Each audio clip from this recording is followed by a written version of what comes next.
నమస్తే welcome to our channel నేను మిషాల్ని YCP నేత మాజీ మంత్రి రోజా చేసిన స్కామ్ రోజుకొకటి వెలుగులోకి వస్తుంది ఆమె చేసిన మరొక స్కామ్ 3 కోట్ల స్కామ్ బయటపడింది అయితే అసలు ఏం జరుగుతుంది అయితే ఇలాంటి డిస్కషన్ చేసే ముందు స్టూడియోలో ఉన్నారు అనలిస్ట్ అశోక్ కుమార్ గారు ఉన్నారు వారిని అడిగే విషయాలను తెలుసుకునే ప్రయత్నం చేద్దాం అశోక్ గారు నమస్కారం నమస్తే అండి గత వైసీపీ హయాంలో రోజా చేసిన స్కామ్లన్నీ ఒక్కొక్కటి వెలుగులోకి వస్తున్నాయి మరి ముఖ్యంగా చూసుకుంటే 3 కోట్ల స్కామ్ ఇప్పుడు ఒకటి వెలుగులోకి వస్తుంది అసలు ఎలా చూడాలి దీన్ని ఇప్పుడు కూటమి ప్రభుత్వం ఏర్పడిన తర్వాత ప్రతి ఒక్కదానిపైన విజిలెన్స్ దర్యాప్తులు చేయడం కానీ అనేక దర్యాప్తులు చేస్తానే వస్తున్నారు.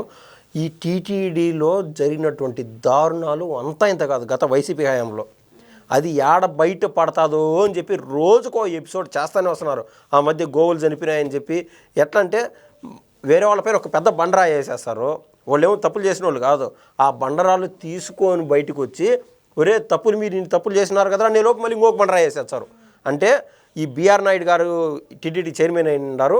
దాంతోపాటు ఇప్పుడు బీఆర్ నాయుడు గారిని కనుక ఫోకస్ చేస్తే ఆయన వెనకలు ఏదైతే ప్రభుత్వం ఉన్నదో ఆంధ్ర రాష్ట్రంలో ప్రభుత్వం వాళ్ళపైన కూడా ఆ మరకలు అంటుతాయి. కాబట్టి ఒకటే టార్గెట్లో రోజుకొక ఇష్యూ చేస్తూనే వస్తున్నారు.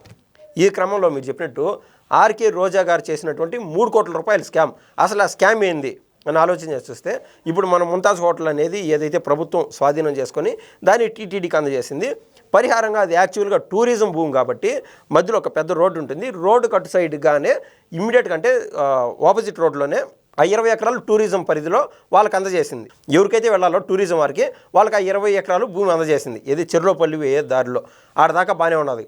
ఈ పరిస్థితుల్లో ఇప్పుడు భూమన కరుణాకర్ రెడ్డి వచ్చి ఏం చేశాడు, పెద్ద స్కామ్లు ఉన్నాయి. ఇప్పుడు టీటీడీ కేంద్రంగా వాళ్ళు చేసినటువంటి స్కామ్లు కావాలని ఫేక్ ఎలిగేషన్లు చేయడం మొదలుపెట్టాడు. అందులో ఏంటంటే 100 ఎకరాలంట 1000 ఎకరాలంట ఈ యొక్క కూటమి ప్రభుత్వం టీటీడీని అడ్డబెట్టుకొని ఏందో దోచుకుంటుందని చెప్పి ఆయన మాట్లాడినటువంటి మాట. ఏదైనా సరే మీ దగ్గర సాక్ష్యాధారాలు కన్నా ఉంటే ఓపెన్గా పబ్లిక్ డొమైన్లోకి వచ్చి చెప్పండి, దానికి మేము సమాధానం చెప్పేదానికి ఉండాము. లేదంటే ఇప్పుడు సాక్షి పైన 10 కోట్ల రూపాయల నష్టం అదే ఏదైతే పరు నష్టం దాబడింది ఆ మాదిరి మీరు కూడా ఎదుర్కోవాల్సి వస్తుందని చెప్పి దమ్ముండోళ్ళు ధైర్యం ఉండేవాళ్ళే ఇలా చెప్పగలుగుతారు. కానీ అందరూ చెప్పలేరండి. మీరు నిజంగా తప్పు చేశారు అందుకు మేము చెప్తున్నామని చెప్పి ఓపెనెంట్ పార్టీస్ కూడా చెప్పచ్చు కదా, కోర్టు పరిధిలో కూడా చెప్పచ్చు. కాబట్టి వాళ్ళకి పైన 10 కోట్లు పరిహారం ఇచ్చే అవకాశం లేకుండా పోతుంది. ఒకవేళ వీళ్ళు నిజాయితీ పరులైతే వీళ్ళు చెప్పేది అబద్ధమైనప్పుడు వీళ్ళు ఆటోమేటిక్గా నష్టపరిహారాలు కూడా వేయగలుగుతారు. ఇప్పుడు ఆయన అన్ని 100 ఎకరాలు 1000 ఎకరాలు దోచుకున్నారని చెప్పి ఎక్కడ దోచుకున్నారు ఏం చేశారని వాళ్ళు ఇప్పుడు ఉన్నటువంటి టీటీడీ యొక్క ధర్మకర్తల మండలి ఒక విచారణ కమిటీని ఏర్పాటు చేసి ఎక్కడెక్కడ టీటీడీలో అవకతవకలు జరిగినాయి ఇప్పుడున్నటువంటి ప్రభుత్వంలో కావచ్చు గత ప్రభుత్వంలో కావచ్చు అని వెలికి తీసే ప్రయత్నం చేయగా నివ్వెరపోయే విషయం రోజా గారు ఏదైతే చేశారో కింద దాదాపు 30 ఎకరాల్లో భూమిని వాళ్ళ దగ్గర విల్లాలు కట్టుకునేదానికి 3 కోట్ల రూపాయలు అవి కూడా కమిషన్ రూపంలో తీసేసుకునేది. ఏంది అసలు అనే దగ్గరలో ఉంది కదా నగిరి ప్రాంతానికి సంబంధించినటువంటి వ్యక్తి ఈ తిరుమలకు ఎంత కోతవేట దూరం ఉంది, ఎంత ఒక 40 కిలోమీటర్లు వేసుకోండి.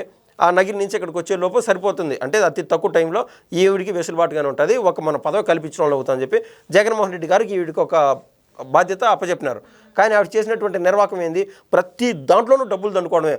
మనం చూసాం వీఐపీల దగ్గర డబ్బులు తీసుకొని టికెట్లు ఇచ్చింది, లేకపోతే సాధారణ భక్తుల దగ్గర కింద నుంచి బస్సుల్లో టికెట్లు అమ్ముకునే వ్యవహారం, అదే కొన్ని 100 కోట్ల వ్యవహారం ఉన్నది. దాన్ని బయటికి తీసేదానికి ఇప్పటికే తలమునకలు అవుతున్నారు. ఏది దాని విత్ ప్రూఫ్స్ కావాలి కదా. ఊరికి వీళ్ళ మాదిరి ఎలిగేషన్ చేస్తే టీడీపీ వాళ్ళకి జనసేన వాళ్ళకి సింపుల్ పెద్ద పని ఏం కాదు. ఇలా ప్రతిదానికి విత్ ప్రూఫ్స్ బయటికి తీయడానికి రెడీగా ఉన్నారు. కాబట్టి it is taking some time. ఈ క్రమంలో ఈవిడ 3 కోట్ల రూపాయలు వెసులుబాటుగా డబ్బు తీసుకోవడం చూడండి, మీకు ఫ్లాట్లు కట్టుకోండి అని చెప్పి ప్రైవేట్ వ్యక్తులకు. ఇప్పుడు ఈ యొక్క ప్రభుత్వం ఏం చేస్తుంది, భవిష్యత్తులో ఎవరైతే టూరిస్టులు ఉంటారో రానున్న బాబు గారు ఒక పక్క నినాదం ఇస్తున్నారు ఎక్కువ మంది పిల్లల్ని కనండి అనే దానికి ఒక పెద్ద లాజిక్ చెప్తున్నారు. ఆ లాజిక్ చెప్పడానికి ఒక సపరేట్ వీడియో పడుతుంది. సరే, ఇలా రానున్న కాలంలో జనాభా పెరుగుతారు కాబట్టి తిరుమలలో కూడా తొక్కిసలాట్లు పెరుగుతాయి కాబట్టి వాళ్లకు వసతులు కల్పించే విధంగా దగ్గర ఏదైతే భూమి ఉంటుందో దానికి దేవుడి కోసం టీటీడీ పరిధిలోకి తీసుకురావాలని చెప్పి వీళ్ళకు ఆలోచన బాగుంది. అట్లా కాకుండా ముంతాజ్ హోటల్ అని చెప్పి మనం చెప్పేది లక్ష్మీ నివాస్ అనేది ఈ యొక్క భూమి కావచ్చు, ఈ 30 ఎకరాలకు సంబంధించిన భూమి కావచ్చు ప్రైవేట్ వ్యక్తులకు దారాదత్తం చేసేసి వాళ్ళ దగ్గర కమిషన్ తీసుకున్నారు. ఇది పెద్ద స్కాము. 3 కోట్ల రూపాయలు మీకు చిన్నదాకా కనిపించవచ్చు, దాని వెనకాల ఉన్నటువంటి ఎంత పాపం అది. అదిగాక మనం ఆల్రెడీ రోజా గారి గురించి మాట్లాడితే ఆ 119 కోట్లు ఆడదాం ఆంధ్ర దాని కింద ఆ గార్డుల పైన జగన్మోహన్ రెడ్డి గారి బొమ్మ, కిట్లుకి లేకుండా ప్యాడ్స్కి ప్రతిదానికి జగన్మోహన్ రెడ్డి గారి బొమ్మ పెట్టి నాసిరకం బ్యాట్లు వాడి ఆ బ్యాట్ వచ్చి 20,000 రూపాయలు ఒక్కొక్క బ్యాట్ వేల కట్టడం. దాన్ని సరే 20,000 రూపాయలు కాదని మీరు ఎట్లా చెప్పగలుగుతారో అశోక్ అని మీరు నన్ను అడగచ్చు. అయితే దాన్ని క్వాలిటీ చెక్ కోసం ఏ కంపెనీ ప్రొవైడ్ చేసిందని చెప్పి ఆ కంపెనీ వాళ్ళ యొక్క నార్మ్స్ ఉంటాయి కదా, ఎంత క్వాలిటీతో తయారు చేశారని చెప్పి ఆడిపోతే దానివల్ల 1,500 1,400 కాల దాన్ని కాస్త 20,000 రూపాయలు బిల్లులు వేసి ఈ రకాన 119 కోట్ల రూపాయలు సింపుల్గా కాలేదండి స్కాము. ఈ రకాన ఆవిడ కావచ్చు, బైరెడ్డి సిద్ధార్థ రెడ్డి కావచ్చు, కలయుక్త అది ఒక పెద్ద స్కామ్.